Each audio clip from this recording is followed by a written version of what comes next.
సింహరాశి వాళ్లకు ఈ వారం వృత్తి, వ్యాపారాలు, ఉద్యోగ విషయాల్లో మంచి ప్రాధాన్యత కలిగే అవకాశాలు ఉండబోతున్నాయి. హోదా, గౌరవాలు కూడా పెరుగుతూ ఉంటాయి. కుటుంబ జీవనం సుఖము, సంతోషము, ఆనందాలతో చక్కగా ఉండే అవకాశాలు ఉన్నాయి. ఆస్తి వివాదాల్లో ఉన్న సమస్యలు కూడా ఈ వారం పరిష్కారం చేసుకోగలుగుతారు. న్యాయ సంబంధమైనటువంటి సలహాలను పొందగలుగుతారు. వివిధ రూపాల్లో ఈ వారం ఈ సింహరాశి వాళ్లకు కుటుంబపరమైనటువంటి అంశాల్లో కొంత సమస్యలు ఉన్నప్పటికీ సర్దుబాటు చేసుకోవటం ద్వారా మంచిగా ఆనందంగా మీరు ఆలోచన చేయటం ద్వారా వ్యతిరేకపరమైనటువంటి భావనలు అన్నీ కూడా దూరమవుతూ ఉంటాయి.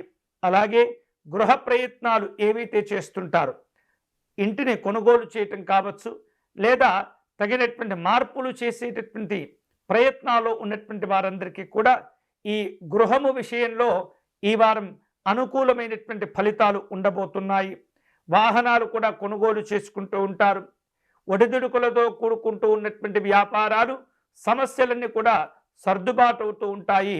ఈ వారం మళ్ళీ మీ వ్యాపారాలు నిలకడగా ఉండే అవకాశాలు ఉండబోతున్నాయి. కుటుంబపరమైనటువంటి కార్యక్రమాల్లో పాల్గొంటారు. శుభవార్తలు వింటారు. శుభ కార్యక్రమాల్లో మంచి స్పందనను మీరు సంతోషంగా స్వీకరిస్తూ ఉంటారు. మీకు రావలసినటువంటి బాకీలన్నీ కూడా వసూలు చేసుకునే అవకాశాలు ఉండబోతున్నాయి. అయితే ఖర్చులను తగ్గించుకోవటం అనేది చాలా చాలా మంచిది. అలాంటి ప్రయత్నాలకు మీరు ఎక్కువగా ప్రాధాన్యత ఇస్తూ ఉండాలి.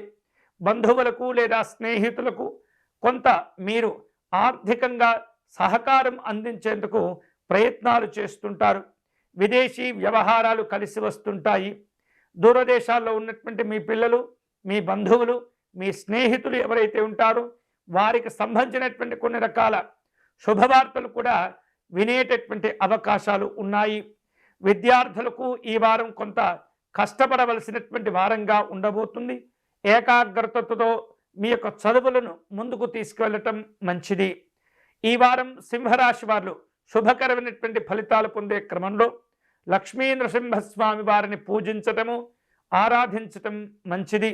స్వామివారి కరావలంబ స్తోత్రమును పారాయణం చేసుకొని తులసి అర్చన నిర్వహించటం ద్వారా లక్ష్మీ నృసింహస్వామి వారి యొక్క అనుగ్రహాన్ని పొందగలుగుతారు. మీ కార్యక్రమాల్లో కూడా విజయవంతమైనటువంటి ఫలితాలను కూడా మీరు స్వీకరించగలుగుతారు.